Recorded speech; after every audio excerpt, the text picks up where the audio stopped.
poor single dad let a lost girl stay the night.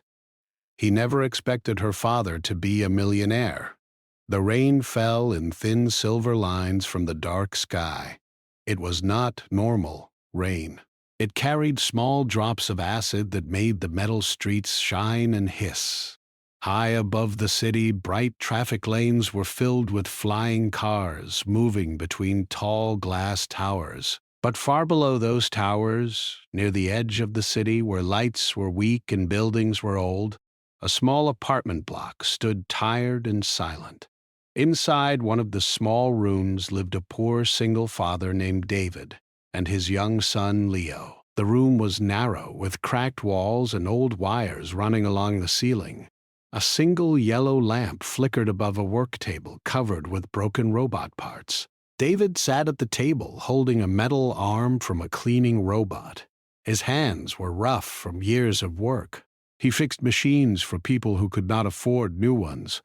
Leo lay on the floor beside him, drawing stars on a piece of old paper. He liked to imagine that one day he would fly in a real starship. David looked at him and smiled softly. "It's getting late," David said in a calm voice. "You should sleep."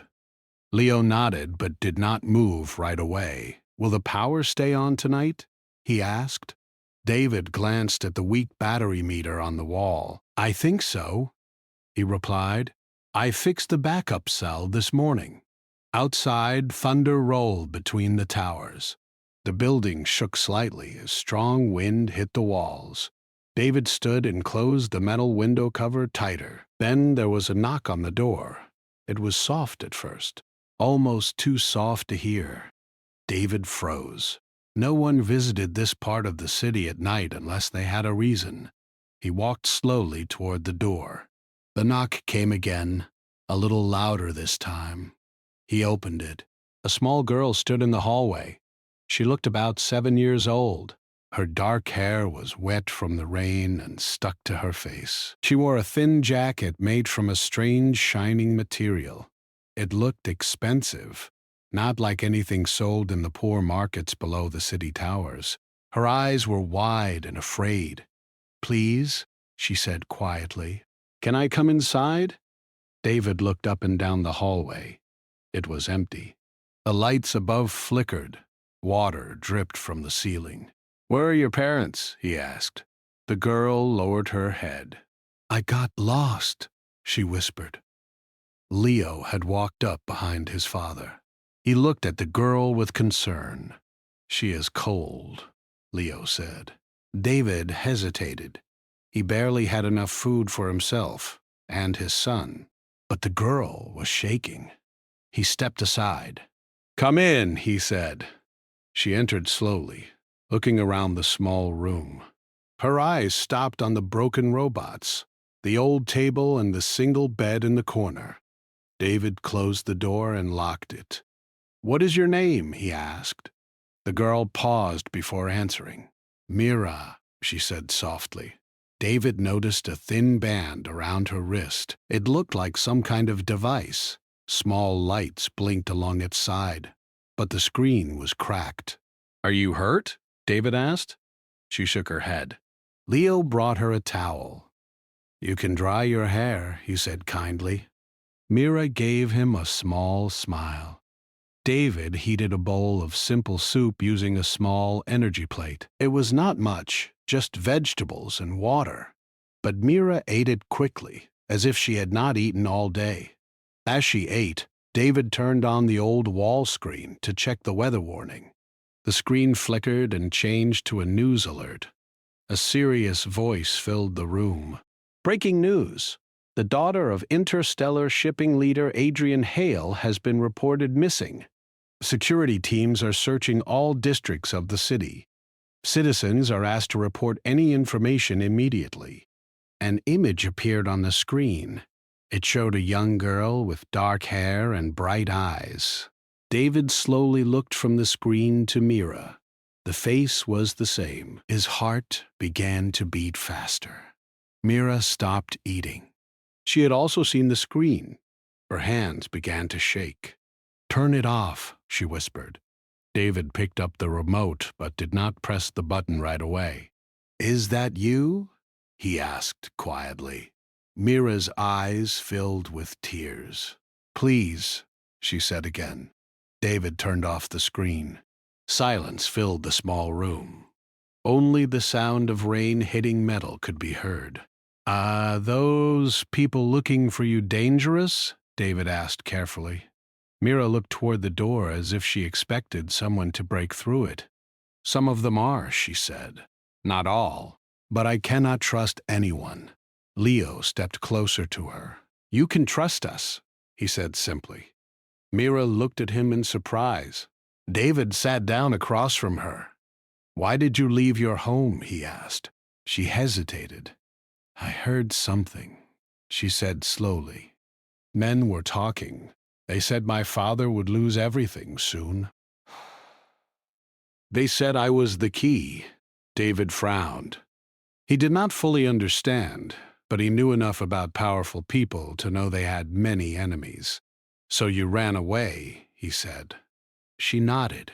Suddenly, loud mechanical sounds echoed from outside. David moved to the window and lifted the cover slightly. Black, armored vehicles were moving along the street below. Bright searchlights scanned building walls. Above them, small flying drones hovered and flashed blue beams across windows. David lowered the cover quickly. "They are searching every building," he said. Mira's breathing became faster. Leo reached for her hand. "It is okay," he said. David thought carefully.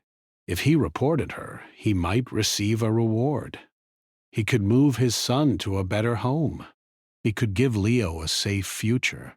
But the fear in Mira's eyes was real. He stood up. "You can sleep here tonight," he said firmly.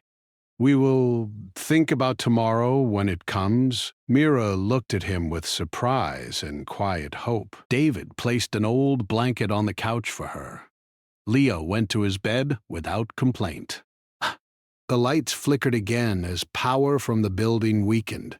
Outside, one of the drones stopped in front of their window. A bright scanning beam passed slowly across the metal wall. David held his breath.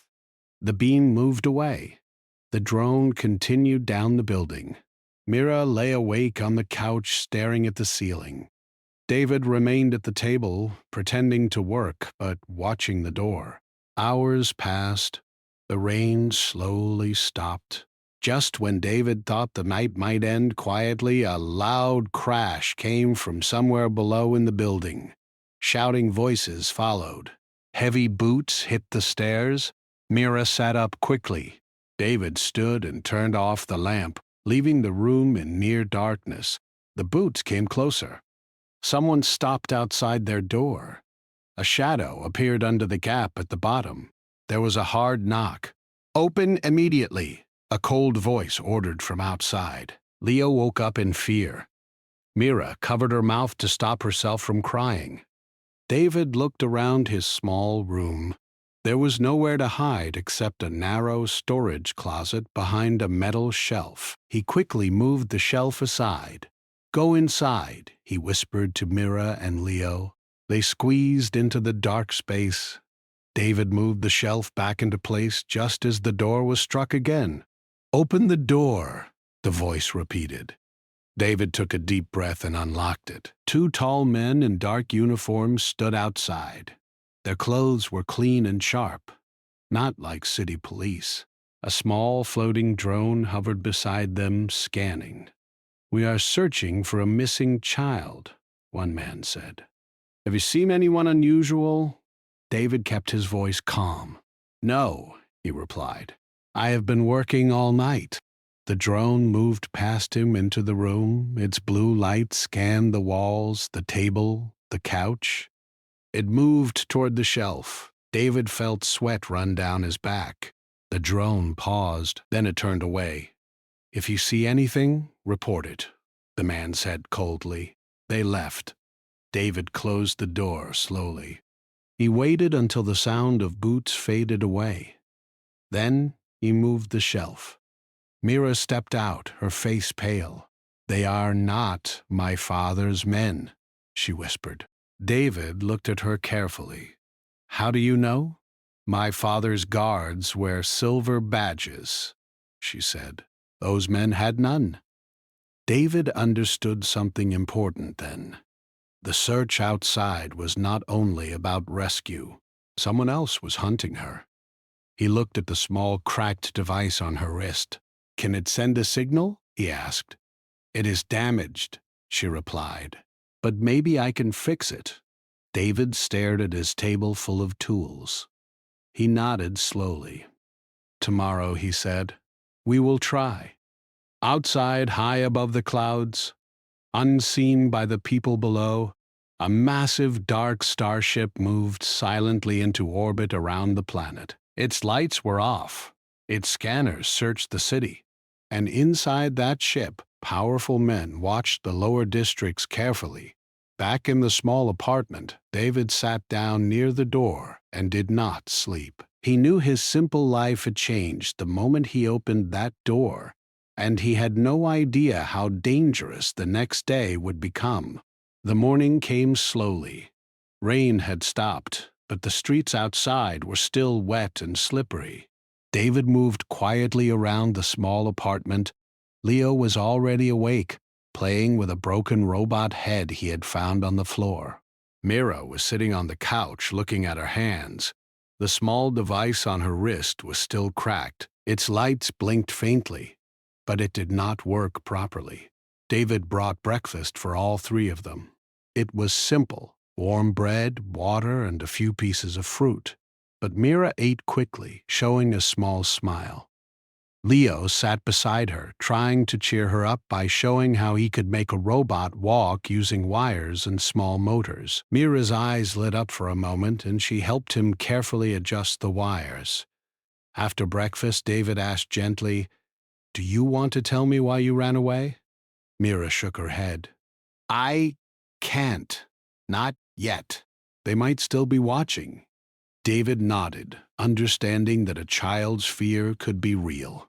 He glanced out the window. The street below was quiet, but the city's upper towers were shining brightly. Security drones passed overhead occasionally, scanning the lower districts. Leo looked up at David. "Will they find her?"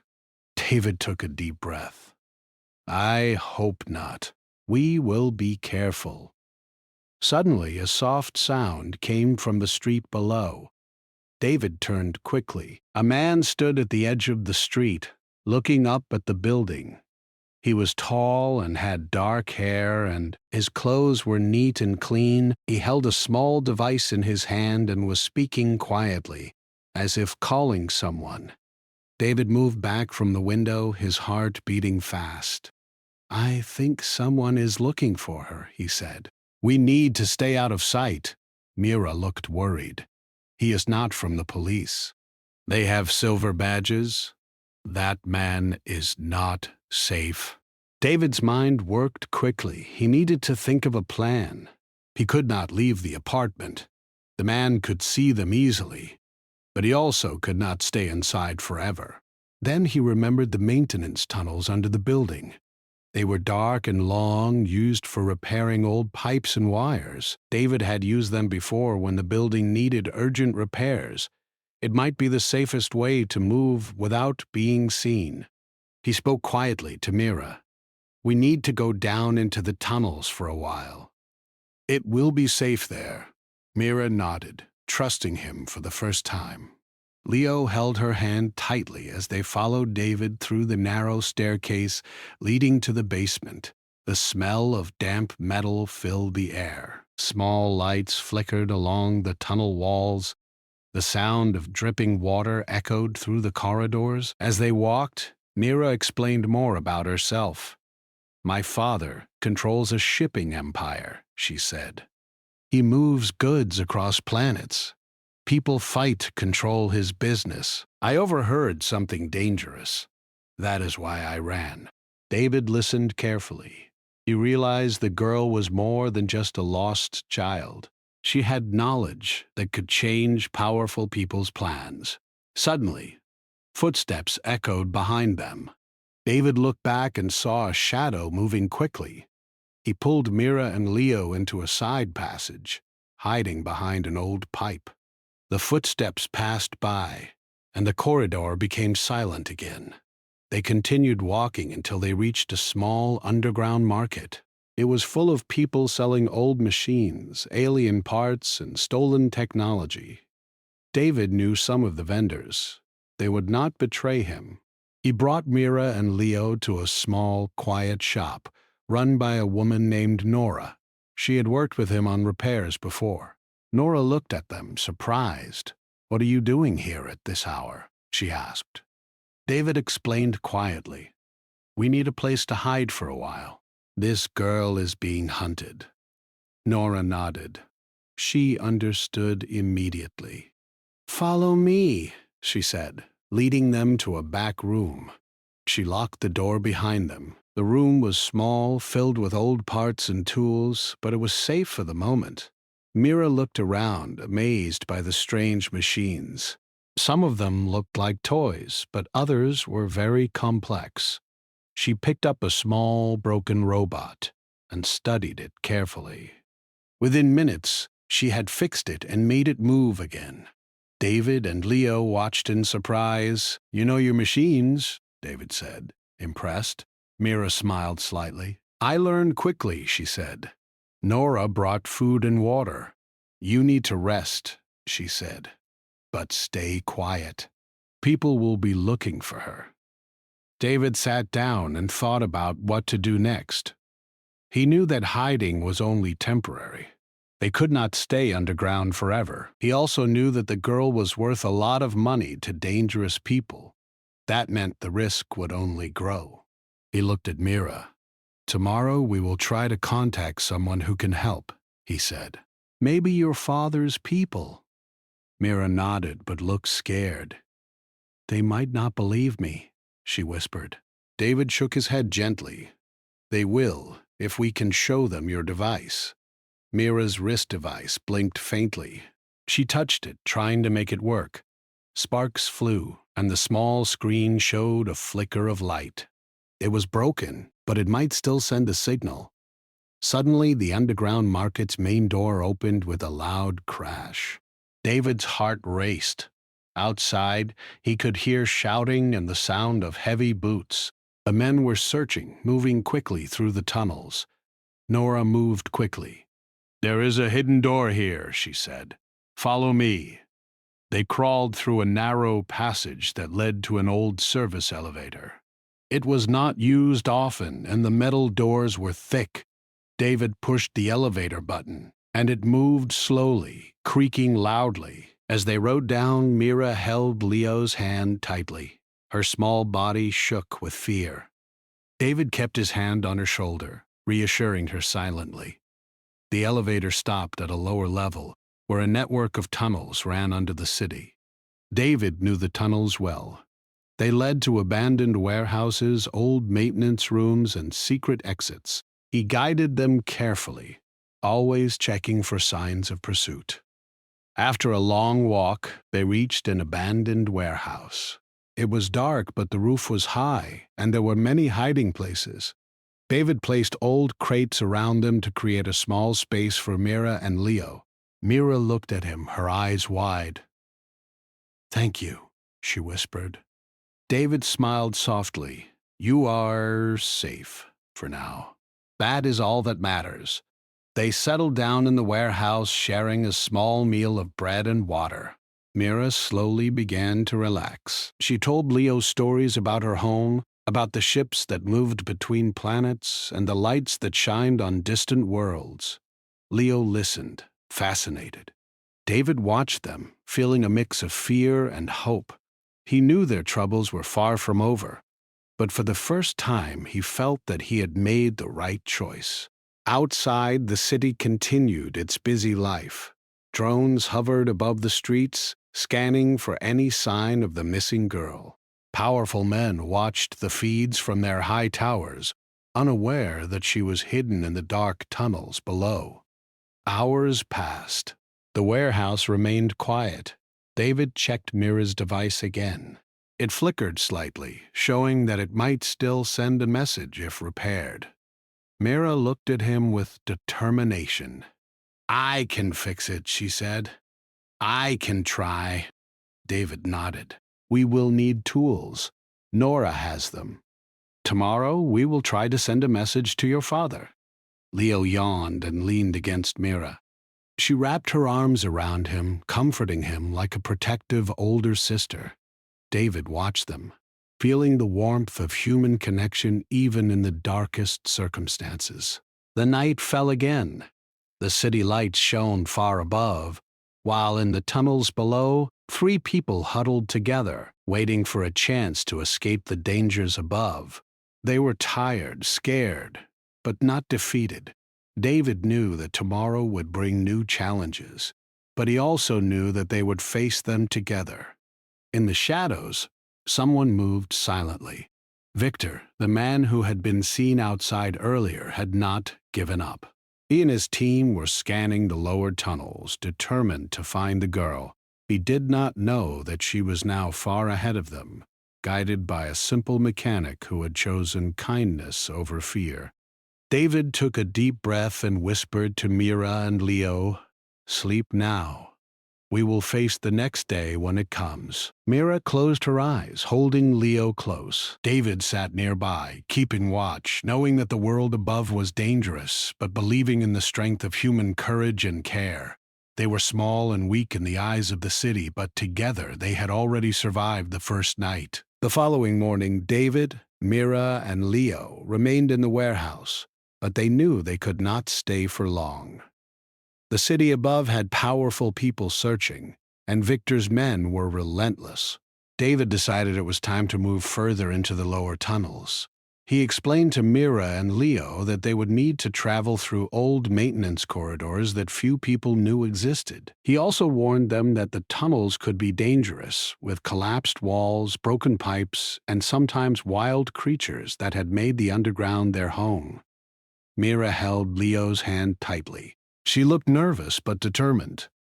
David led the way, using a small flashlight to illuminate the path. The walls were cold metal, and water dripped from the ceiling in constant rhythm. The faint hum of machinery somewhere far above reminded them that the city still moved on, oblivious to the small family navigating its underworld. As they walked, David spoke quietly to Mira. If we can reach the old service hub, we might find a way to signal your father. The tunnels connect to old relay stations that no one uses anymore. Mira nodded, focusing on each step.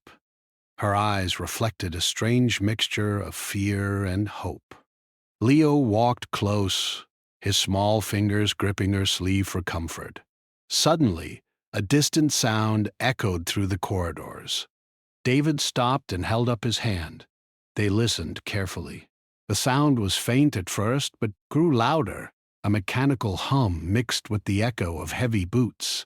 David knew immediately it was Victor's team, searching again. He pressed them against the wall and whispered, "Stay quiet. Don't make a sound." The footsteps passed nearby, and a search drone hovered briefly around a broken pipe before moving on. David waited until the sound faded completely before continuing. Mira exhaled quietly, relief washing over her small face. Hours passed as they moved deeper into the labyrinth of tunnels. They passed old storage rooms, some filled with long-forgotten tools and others with crates of broken machinery.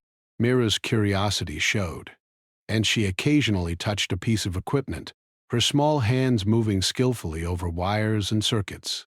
David watched her and realized she had a rare talent. Even with limited resources, she could fix machines in ways that he had never seen. Eventually, they reached a wider corridor where old service robots stood dormant. Some were rusted, some missing parts, but Mira immediately began examining one of them. With careful movements, she repaired its power module, and the robot's eyes lit up with a soft blue glow. It moved a few steps and then stopped. "Impressive," David said quietly. "You are very good with machines." Mira smiled faintly. "I had to be," she replied. "It helps me survive." As they rested briefly, David's attention turned to the small device on Mira's wrist. He knew it could be their only way to communicate with her father.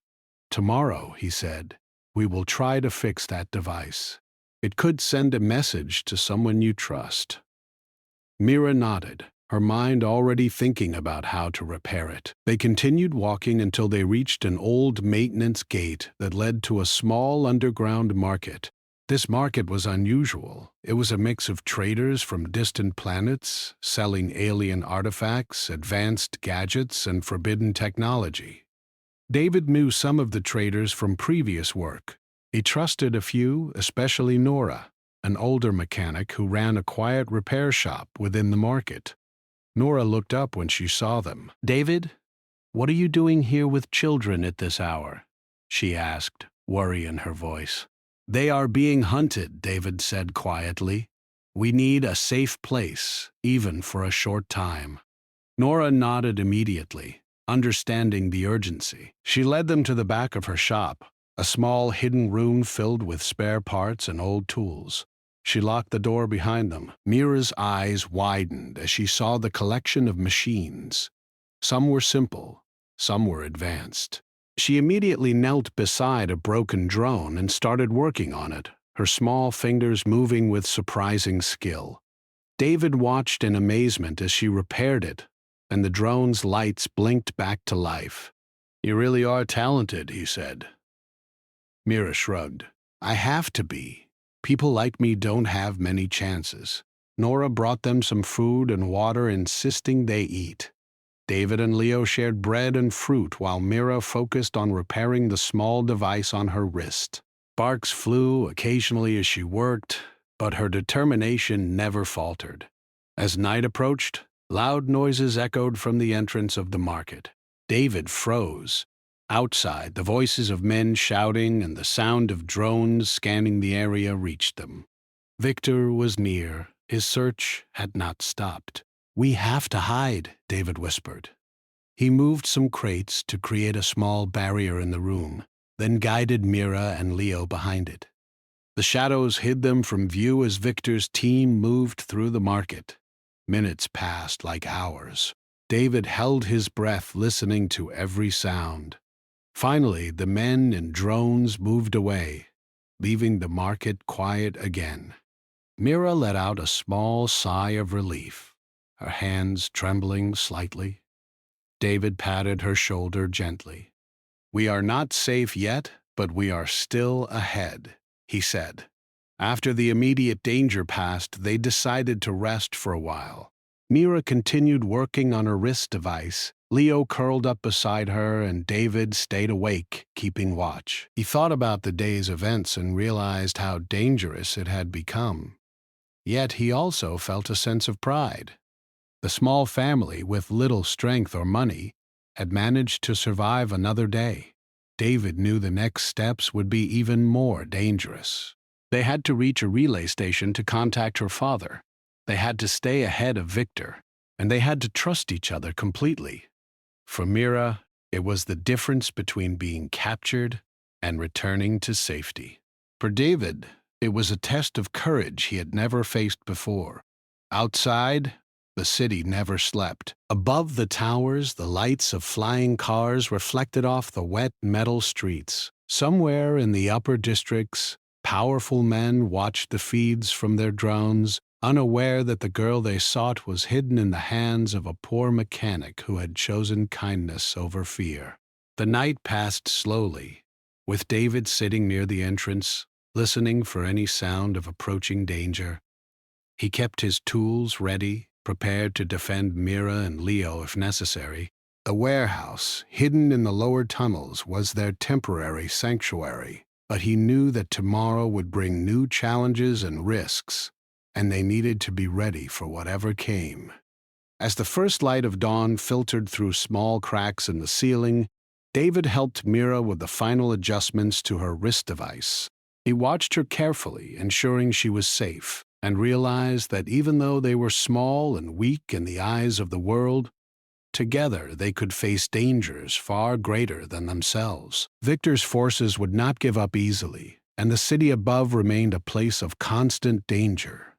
Yet, David believed in the power of human courage and kindness. They had survived another day, and with determination, they would face the next day together, ready to fight for safety, trust, and the chance to change their destiny. The day began quietly, but David knew it was only a matter of time before danger found them again. The lower tunnels were safer than the streets above, but Victor's men were relentless. David woke Mira and Leo early, reminding them to be ready to move quickly. Mira's wrist device now worked enough to send a small signal, but it could not transmit long messages. David knew that even a small signal might alert her father's team. They packed what little food they had and moved through the maintenance corridors, careful to avoid the main streets of the underground market. David led them with steady hands, checking each turn and listening for distant sounds of pursuit.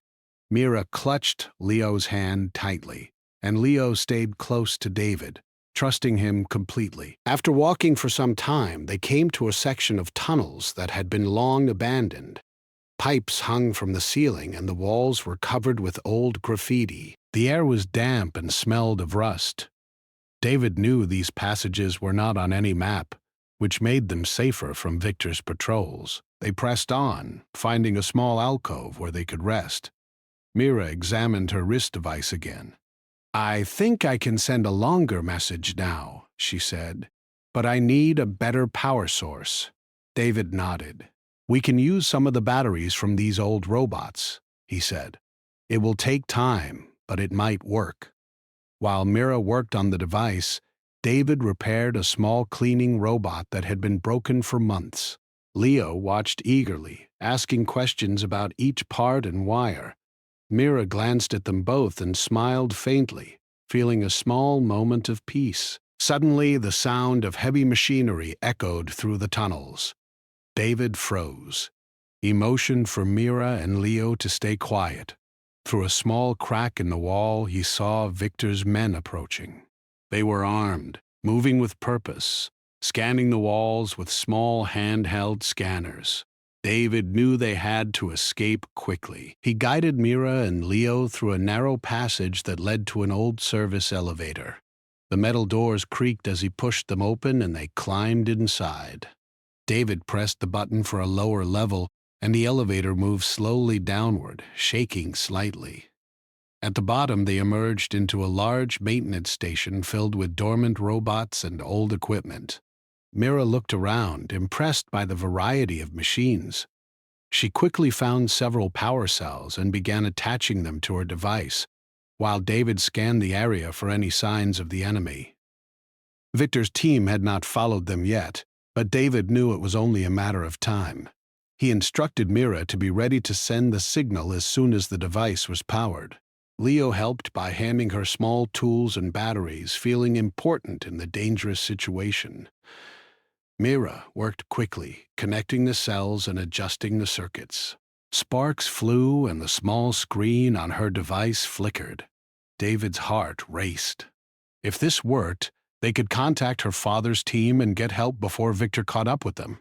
Outside the tunnels, Victor became aware that the signal had been activated. He scowled, realizing that the girl was still ahead of him. He issued orders to increase the search, deploying drones and ground teams to sweep the underground network. Inside the maintenance station, Mira finished the final connection. The device hummed to life, emitting a soft blue light. David watched as she carefully aimed it toward a small communication relay. The signal sent a short message directly to her father's secure network, alerting him to her location. As the signal transmitted, a sudden explosion rocked the station. Victor's men had found a shortcut and attacked. David grabbed Mira and Leo, diving behind a large robot. Debris fell around them, and the ground shook. Mira's device was still functioning, but just barely. David realized they could not stay. He grabbed a few small tools and led Mira and Leo toward an emergency exit that opened into a hidden tunnel. They ran quickly, the sounds of pursuit echoing behind them. Mira held the device tightly, determined to keep the signal active until help arrived. They moved through the hidden tunnel, encountering old machinery and broken walls, but David guided them skillfully. Leo stumbled once, but Mira caught him. Together, they navigated the dangerous path, their trust in each other growing with every step. Finally, they reached a small alcove where they could rest and catch their breath. Mira's device had successfully transmitted the message. David looked at her, pride and relief in his eyes. "You did it," he said. "Your father's team will know where you are." Mira smiled faintly, exhaustion written on her small face. Leo hugged her, happy that they might finally be safe. David knew the danger was not over, but he also knew that they had taken a critical step toward survival. Hours passed, and the underground tunnels remained tense. Every sound could be a threat, every shadow a danger. Yet David felt a small spark of hope. They had survived the immediate attack, and the signal would bring help soon. As night fell again, they settled in the alcove. Mira and Leo rested while David kept watch.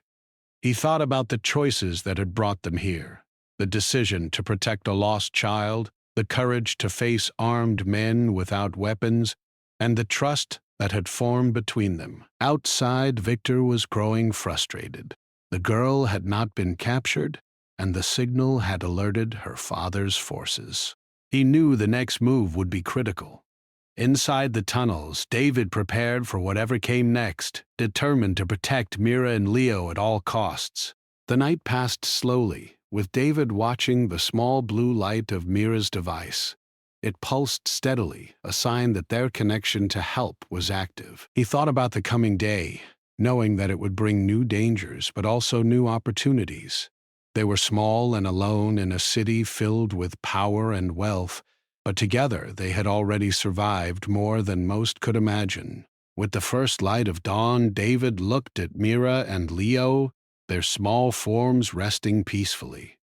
He smiled softly, knowing that despite the danger, they had made it through another night. And with hope on their side, they would face the challenges of the next day, ready to fight for safety, trust, and the chance to change their destiny.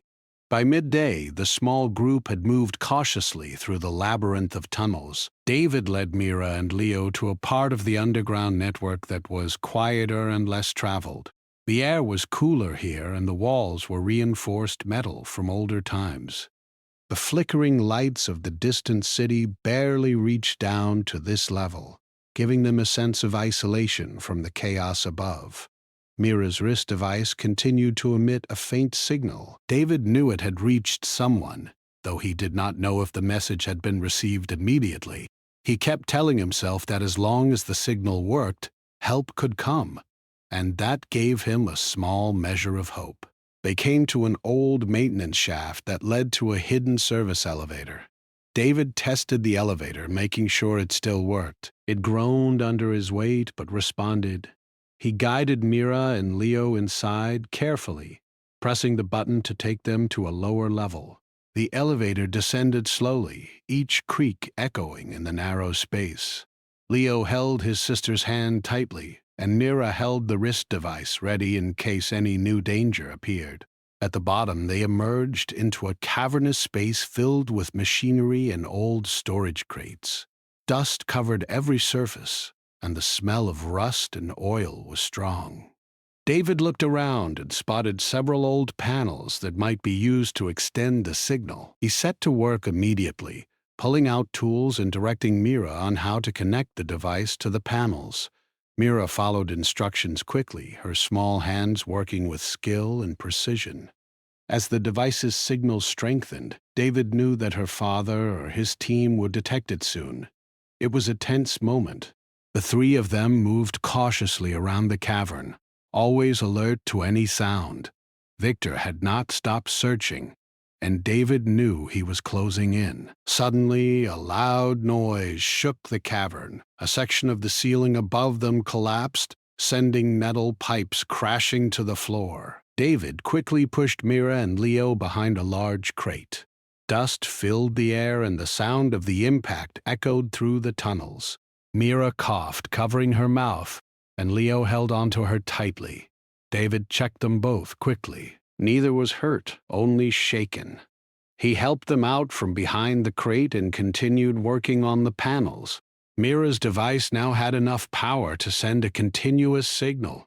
David instructed her to focus the signal toward the old communication relay. Sparks flew as she adjusted wires, and soon a soft blue light glowed steadily on the device. It was working. "Your father will know where you are now," David said quietly, relief in his voice. Mira looked at him, a small smile appearing for the first time in days. Leo hugged her, happy and reassured. Outside, above the city, a sleek starship moved silently in orbit. Inside, a man with calm, controlled movements observed the signal coming from the tunnels. This was Adrian Hale, Mira's father. His guards moved quickly, preparing to descend to the surface to ensure his daughter's safety. Adrian's eyes softened when he saw the location. He had feared the worst, but now he knew she was still alive. Back in the cavern, David listened carefully. The sounds of pursuit had grown louder. Victor's men had tracked them to the maintenance hub. David realized they had to prepare for confrontation. He grabbed a few small tools and positioned them around the area to use as improvised weapons if needed. The sound of approaching boots grew louder. Heavy footsteps echoed through the tunnels, and David realized that Victor himself had arrived with a larger team. They were armed and determined. David motioned to Mira and Leo to stay behind a large crate while he positioned himself near the entrance. Victor entered, scanning the area with a small device. His eyes were cold, and he moved with precision. "I know you are here," he said, voice low and menacing. "Give the girl to me, and no one will be hurt." David stepped forward, holding a heavy wrench. "You will not take her," he said firmly. His heart raced, but his voice did not waver. Victor's team spread out, searching. One of the men spotted the signal from Mira's device. "The signal is here," he shouted. Victor's eyes narrowed. "Find her," he ordered. David knew they had only moments. He grabbed Mira and pulled her toward a narrow passage. Leo followed, trying to keep up. They moved quickly, crawling through the tunnel. The walls closed and the air thick with dust. Sparks flew as wires and broken panels scraped against them. Victor shouted behind them, "Do not let them escape!" David pressed on, knowing that they could not confront Victor's team directly. He had to rely on speed, knowledge of the tunnels, and his determination to protect Mira and Leo. They reached a small maintenance corridor that led upward. David tested the stairs and made sure they could climb quickly. They moved carefully, taking each step with precision. Mira held the device, ensuring the signal remained strong. Leo struggled, but David encouraged him, keeping their pace steady. Finally, they emerged into a larger underground chamber with more light and space. David saw a set of large doors at the far end. He knew these doors led to a service platform that could take them outside the tunnels and into a safer area. They ran toward it, exhausted but determined. Behind them, Victor's team approached, but the tunnels made it difficult for them to move quickly. David used the environment to his advantage, knocking over crates and creating small obstacles to slow the pursuers. The echoing sounds of pursuit filled the air, but they pressed on. When they reached the platform, David activated the emergency controls. The doors opened slowly, revealing a small landing area above the tunnels. A quiet hum of machinery surrounded them. David guided Mira and Leo onto the platform, knowing that once they reached this level, they would be closer to safety and to Adrian's approaching team. Mira's device continued to pulse blue. The signal had been received, and Adrian's team was already preparing to descend. David looked at Mira and Leo, proud of their courage. Despite fear, exhaustion, and danger, they had made it this far. Suddenly, Victor appeared at the end of the corridor, his face twisted with frustration. He raised his weapon, preparing to strike. David quickly grabbed a loose pipe, ready to defend the children. Mira clutched the device tightly, her eyes wide with fear but determined to see her father. Before Victor could reach them, a sudden sound echoed through the chamber. A team of armed soldiers in sleek armor appeared, moving with precision. They surrounded Victor and his men, cutting off any escape. Adrian's team had arrived. Victor realized too late that his plan had failed. The soldiers moved swiftly, disarming him and securing the area. David stepped back, allowing the professionals to handle the situation. Mira's face lit up as she saw uniformed guards approach, signaling the end of immediate danger. A tall man in a dark coat stepped forward. His eyes were calm but powerful. Adrian Hale looked at Mira with a mixture of relief and gratitude. He had feared losing his daughter, but here she was, safe and unharmed. He turned to David, his expression softening. "Who protected my daughter?" he asked. David stepped forward, shrugging slightly. "I just did what I thought was right," he said simply. Adrian nodded, understanding more than words could convey. He offered them all food, rest, and safety aboard his team's facilities. Yet David declined most luxuries. He wanted only to ensure that Mira and Leo were safe and that they could continue their simple lives without fear. Victor and his men were secured and taken away. The immediate danger had passed, but Adrian explained that the threat was not fully over. The real mastermind behind the plot remained at large, someone much more dangerous than Victor. David, Mira, and Leo stayed close as Adrian's team prepared to leave the tunnels and bring them into a safe location. Mira hugged David and Leo tightly, grateful for the protection and courage they had shown. For David, the day had been long, exhausting, and terrifying. But it had also revealed the power of courage, compassion, and determination. A poor mechanic had faced armed men, navigated dangerous tunnels, and protected a child from powerful enemies. And for that, Adrian Hale owed him more than money. He owed him respect and gratitude. As they moved toward the exit, the first rays of light from the surface reflected on the wet metal of the tunnels. David looked at Mira and Leo, their small forms filled with hope. He realized that despite all the danger, they had survived together. And that survival was just the beginning of what lay ahead. The sun had just begun to rise above the city, casting long golden beams across the upper towers. David, Mira, and Leo followed Adrian Hale's team as they moved through the service platforms that led out of the tunnels. The air was warmer here, and the scent of the city mixed with the freshness of the morning. For the first time in days, Mira and Leo felt a sense of safety, though they remained alert, knowing danger could appear again. Adrian Hale walked beside them, his expression calm but watchful. He glanced at David with quiet respect. "You have done more than most would dare," he said. "You protected her when others failed. For that, I owe you more than I can say." David shrugged slightly. "I just did what any parent would do," he said simply. Mira walked close to Leo, holding his hand tightly. The events of the past days had left her exhausted, but she felt the warmth of safety for the first time. She looked at David with gratitude in her eyes. "Thank you," she whispered. "You saved me." The group reached a secure transport vehicle. Its sleek design and armored body reflected the morning light. Adrian Hale's team helped them inside, ensuring they were comfortable and safe.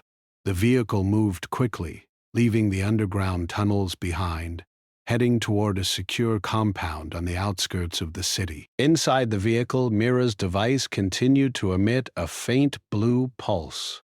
Adrian Hale glanced at it, realizing that it had successfully signaled his team.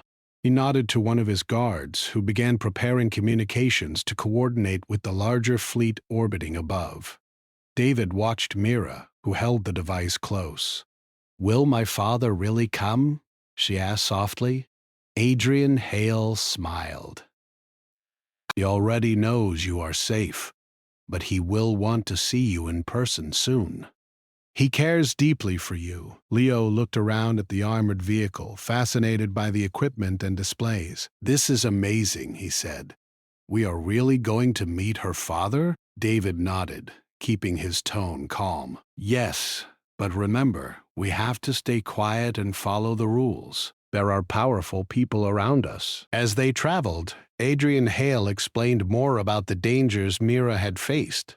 Rival factions within the interstellar shipping network sought to control his empire. Some were willing to go to extreme lengths, including capturing or harming Mira. Victor, the man who had hunted them in the tunnels, was only a small part of the larger threat. David listened carefully. He realized that Mira's life was far more complex than he had imagined. He also understood that by protecting her, he had stepped into a world of wealth, power, and danger that he had never known. The vehicle reached the compound, a high-tech fortress surrounded by energy shields and security drones. Adrian Hale led them inside, where a small team of engineers and guards waited. Mira's eyes widened at the sight of the advanced technology, but she clutched David's hand, needing the reassurance of someone she trusted. Adrian Hale spoke to his team quietly, instructing them to monitor the city and ensure no further threats approached. Then he turned to David. You will have a place here if you wish. Safe accommodations, food, and support. But you are free to return to your life if you prefer. David thought for a moment. He appreciated the offer, but his life was simple, and he wanted it to remain so. I just want them to be safe, he said, glancing at Mira and Leo. That's enough for me, Adrian Hale nodded. Then, you have my gratitude. Nothing else matters. Mira stepped forward and hugged David. I will never forget what you did for me, she said. You are like family now. Leo followed, hugging him tightly. David felt a warmth in his heart he had not experienced in years. He realized that despite the dangers and hardships, the bonds formed in those tunnels were stronger than anything money or power could create. Later, Adrian Hale met with Mira, explaining the steps that would be taken to secure her future. He promised that she would no longer have to fear rival factions and that his security team would ensure her safety. Mira listened intently, feeling a sense of hope she had not felt in days. David stayed nearby, watching the interactions. He understood that Mira's life was about to change dramatically, but he knew that she would always carry the lessons of courage, trust, and human kindness that had guided her through the tunnels. Outside the compound, Victor was being transported under heavy guard. He realized too late that his plans had failed. Adrian Hale had resources far beyond what he had imagined, and his daughter was now under protection he could not penetrate. David finally sat down, exhausted but relieved. Mira and Leo rested beside him, safe at last. The blue pulse of Mira's device had brought her father's attention, and the threat that had haunted them for days was now under control. As the sun rose higher, the city seemed less threatening from the safety of the compound. The noises of traffic, drones, and distant towers felt distant, almost unreal. David reflected on the journey they had undertaken, the fear, the uncertainty, and the courage it had taken to survive.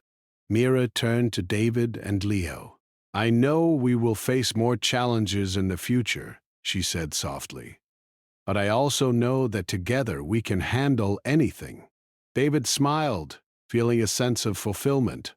We survived the worst already. The rest will be easier if we stick together. Adrian Hale approached, looking at the three of them.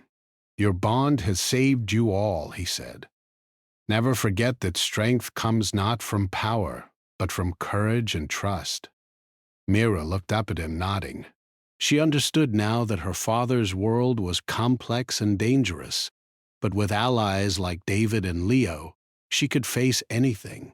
She knew that the kindness of a single man had changed her life forever. David watched the horizon, feeling the weight of the past days slowly lift. The city above remained bustling and dangerous, but within the compound they were safe. Mira would be protected, and he had fulfilled his promise to keep her alive.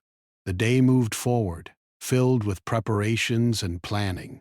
Adrian Hale's team ensured that the signal from Mira's device remained secure and monitored the city for any threats.